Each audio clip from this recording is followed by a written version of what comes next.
आसाराम रावत का परिवार गांव में रहता था।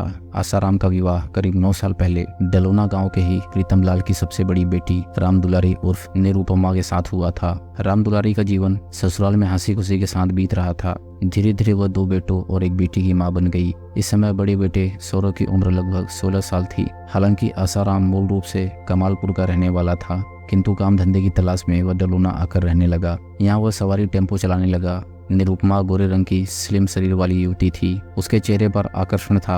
आसाराम टेम्पो चालक होने के कारण व्यस्त रहता था, इसलिए घर के सारे काम वही करती थी, जिसकी वजह से उसे घर से बाहर आना जाना पड़ता था। गांव के कुछ लड़कों की नजरें निरुपमा को चुभती हुई महसूस होती थी, लेकिन वह उनकी तरफ ज्यादा ध्यान नहीं देती थी। उन्हीं लड़कों में से एक मोहित साहू तो जैसे उसके पीछे ही पड़ गया था। मोहित की दूध की डेयरी थी। दूध देने के बहाने वह निरुपमा के पास जाया करता था। इससे पहले निरुपमा ने उसकी डेयरी पर करीब 1.5 साल तक काम भी किया था।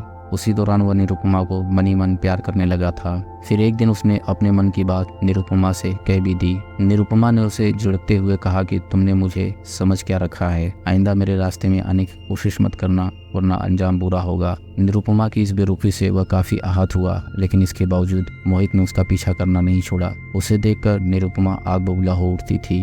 अक्सर मोहित के द्वारा फप्तियां कसने पर निरुपमा ने कई बार उसकी पिटाई भी कर दी थी, किंतु इश्क में अंधे मोहित पर इसका कोई असर नहीं हुआ। निरुपमा उससे तंग आ चुकी थी। एक दिन उसने अपने पति आसाराम को मोहित की हरकतों से अवगत कराया तो आसाराम ने निरुपमा को चुप रहने की सलाह दी। उसने कहा कि वह आते जाते मोहित को समझा देगा कि गांव घर की बहु बेटियों की इज्जत करना सीखे। एक दिन आसाराम ने मोहित से बात की और अपनी इज्जत की दुहाई देते हुए कहा कि आइंदा ऐसा न करे।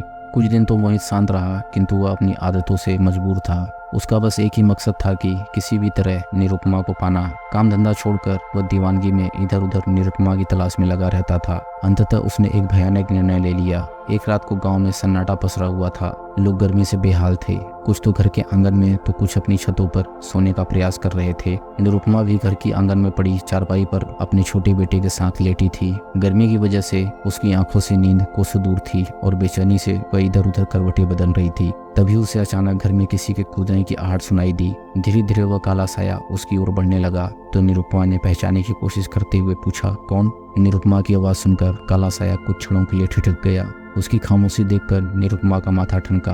उसने सोचा कि वह मोहित ही होगा। उसने पास आकर देखा तो वह मोहित ही निकला। उस रात मोहित काफी देर तक निरुपमा से मिन्नतें करता रहा कि वह एक बार उसकी बात मान ले, किंतु निरुपमा ने उसे बुरी तरह डपट दिया। शोर शराबे से उसका पति आसाराम भी जाग गया। आसाराम ने भी मोहित को बहुत फटकारा। उस दिन मोहित को अत्यधिक विरोध सहना पड़ा, जिससे वह अपमानित होकर तिलमिला गया। मोहित अपनी बेइज्जती पर भला बुरा कहता हुआ उल्टे पैरों वापस लौट गया, लेकिन मोहित ने तय कर लिया था कि वह इस अपमान का बदला जरूर लेगा। अगले दिन शाम के समय उसने अपने भाई अंजनी, दोस्त अतुल रैदास और अब्दुल हसन को पूरी बात बताई और कहा कि वह आसाराम को रास्ते से हटाना चाहता है। भाई और दोनों दोस्तों ने उसका साथ देने की हामी भर दी। इश्क के जुनून में अंधे मोहित ने निरुपमा का प्यार पाने के लिए कुचक्र रचना शुरू कर दिया। एक दिन शाम के वक्त आसाराम घर डालोना जाने वाली सवारियों का इंतजार कर रहा था।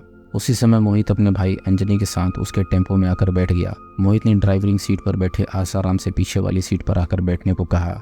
आसाराम मोहित साहू के पास बैठकर बोला, जरा सवारी ढूंढ लो, तब तक तुम लोग बैठो, मैं अभी आता हूँ। नहीं यार, आज गाड़ी में कोई और नहीं चलेगा, हम तीनों ही चलेंगे। लो पहले यह जाम पियो। मोहित ने उसकी तरफ शराब से भरा डिस्पोजल ग्लास बढ़ाते हुए कहा। नहीं, मैं दिन में शराब नहीं पीता, सवारियों को ऐतराज होता है। आसाराम टेम्पो की पिछली सीट से उतरते हुए बोला। नहीं, तुम्हें आज मेरे साथ बैठकर तो पीनी ही पड़ेगी। मोहित ने जोर देते हुए कहा, कोई बखेड़ा खड़ा ना हो जाए।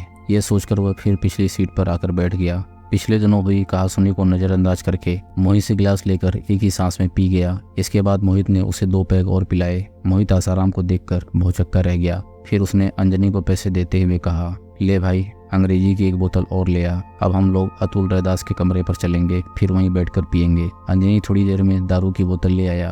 तब मोहित ने आसाराम से कहा, अब तुम हम लोगों को अतुल रैदास के यहाँ छोड़ाओ, फिर अपने घर को चले जाना। आसाराम उनसे विवाद मोल नहीं लेना चाहता था। यही सोचकर वह उन दोनों के साथ गांव की ओर रवाना हो गया। उस समय शाम के लगभग 7 बज चुके थे। जब वह घर नहीं पहुंचा तो उसके बड़े बेटे सौरभ ने कॉल की। उस समय आसाराम ने उससे कहा कि वह थोड़ी देर में घर आ जाएगा। मोहित और उसके भाई अंजनी को अतुल रैदास के कमरे पर पहुंचाने के बाद जब आसाराम घर लौटने लगा तो मोहित ने आसाराम को रोक लिया और कहा कि अब हम लोग जमकर पिएंगे। आसाराम मना नहीं कर सका। उन्होंने आसाराम को जमकर शराब पिलाई। जब वह नशे में धुत हो गया तब मोहित, अंजनी और अतुल ने आसाराम के गमछे से हाथ पैर बांधने के बाद उसका गला घोटकर हत्या कर दी। दोस्तों, अगर आपको कहानी पसंद आ रही हो तो वीडियो को लाइक करें और चैनल को सब्सक्राइब करें। हम ऐसी मज़ेदार कहानियाँ आपके लिए लाते रहेंगे।